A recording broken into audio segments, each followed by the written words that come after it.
আসসালামু আলাইকুম গাইস, সবাই কেমন আছেন? আশা করি ভালো আছেন।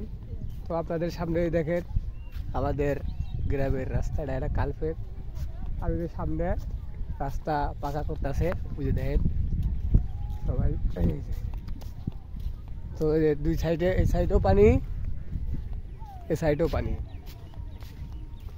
তো এটা হইলো একটা কাঁচা রাস্তা ছিল, তো এখন এটা এই যে দেখেন, এই যে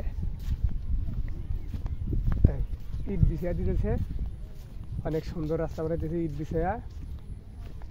দেখছেন কত সুন্দর করে ইট বিছাইতেছে। এইদিকে হইলো বাজার, আর এটা হইলো এই যে রাস্তা। মনে হয় আরো অনেক অনেক দূর পর্যন্ত করবো, তো কইতে পারতেছি না আমি কয় ফুট হইব। দেখতেছি অনেক দূরেই করতে, মোটামুটি পুরোটাই মনে হয় কাজটা শেষ করবো। আজকের মতো ভিডিও এই পর্যন্তই। পরবর্তী ভিডিও কাজ শেষ হওয়ার পরে আপনাদেরকে দেখাবো। সবাই ভালো থাকবেন, আল্লাহ হাফেজ।